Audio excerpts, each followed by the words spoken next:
Hi, everyone, and welcome back to Legacy Leadership, Wisdom of the Apostle Paul. We're on our 30-day devotional, and day 15 today marks our halfway point, and we're just a little over a week out for our summer leadership development for coaches.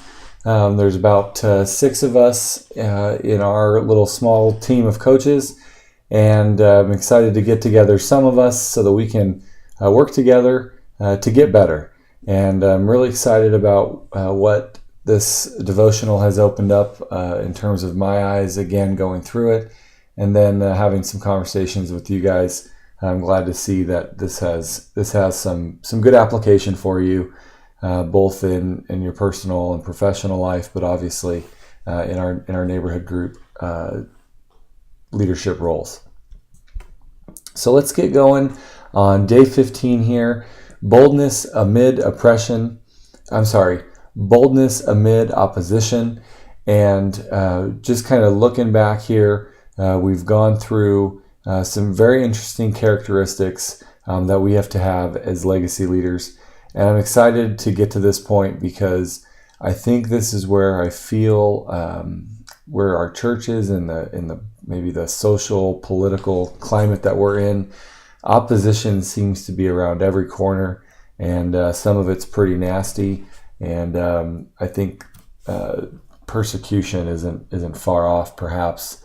But I want to remain hopeful that even amidst that opposition, that we can, and I pray that we can have boldness to continue forth, speaking the good word. So I'm excited to get through this next couple of sections because I think it'll open your eyes up to some really interesting insight as to our walk as disciples, as disciple makers, and what kind of the next level is that we have to go. So let's look at this boldness amid opposition, and then we'll have some review and study questions. I'll pause and reflect as things strike me, and you guys can feel free to listen through this. It's just meant to be an audio file for you to have in order to listen to the devotional if it's easier for you to do that than to read it. Just wanted to give you that option. Here we go. Boldness amid opposition, day 15. The gospel came to the Thessalonians not only in word, but also in power and in the Holy Spirit. This work was a joint venture led by the Holy Spirit. Despite these divine resources, Paul and his team encountered tremendous opposition that required them to be bold. They learned an important lesson about the rugged reality of leading in any context. Opposition and resistance come with the territory of leadership. Why is that? Legacy leaders are change agents who are not content to maintain the status quo, even when things are going well. But being a change agent comes with a price. Whenever we try to change anything, a personal habit, a team norm, an organizational culture, or to implement a new strategy, there will always be resistance. Sometimes this resistance is quiet and subtle. Other times it is more blatant and overt. As leaders, we should expect this. It's part of the job, and dealing with it requires boldness. I think this is a very natural conversation that comes up a lot in leadership: resistance to change, resistance, changing amongst opposition. And so I'm glad we hit it head on here 15 days in, because very often in the real world, when we're outside of our church circles, this is what we face: a ton of opposition and resistance. And it's good to see that it comes with the territory of leadership, even when talking about our ministry here in the church, with the church, as well as our personal and professional lives. So I like how it does talk about legacy leaders being change agents. The status quo is never really good enough. Even when things are going well, we always want to strive to improve, always striving to get better. And I think that comes with the territory. So not everybody's like that, and we'll see kind of how this unpacks. But know that you will face opposition. Let's talk about boldness. What comes to mind when you think about being bold? In the original language of the New Testament, the word translated as boldness refers to the confidence and courage to act in the face of fear. Boldness is not the absence of fear, rather it is the commitment to act in spite of fear. This is absolutely critical. Knowing that boldness is not the absence of fear, just kind of reckless courage. Boldness is not the absence of fear, rather it's the commitment to act in spite of fear. I know there's fear, and I'm aware of that fear, and I'm committed to act in spite of that fear. Paul and his team had plenty of opportunities to practice this. Before coming to Thessalonica, Paul and Silas were beaten and imprisoned in Acts 16:19 through 24 and verse 37. They were arrogantly mistreated, slandered with fabricated accusations, and illegally punished despite their Roman citizenship. When they arrived in Thessalonica, they were physically intimidated and falsely accused of civil treason. In spite of this reception, they demonstrated courageous persistence to continuing to boldly proclaim the message of the gospel. When faced with such intense opposition, many of us would turn and run or simply give up on the mission. The tenacity demonstrated by Paul and his team is not natural, and Paul attributes his ability to persevere to God. He knew that he was not competent in his own strength to carry out the leadership role he had been called to. This is something I know when I read it the first time, it struck me square in the forehead.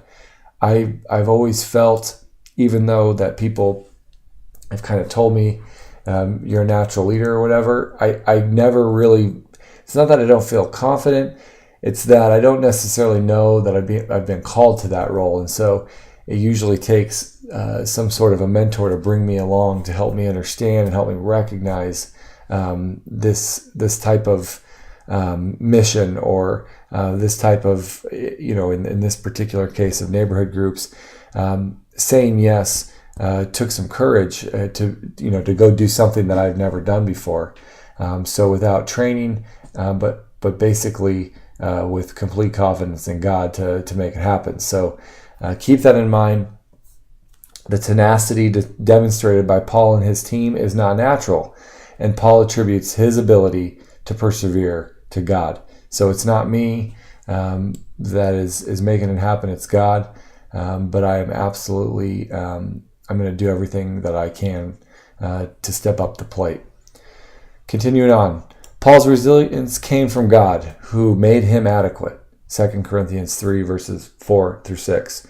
He was merely a clay pot that had been entrusted to carry the treasure of the gospel. This was by God's design, so that it would be clear that the surpassing greatness of Paul's great strength came from God. In 2 Corinthians 4, verse 7.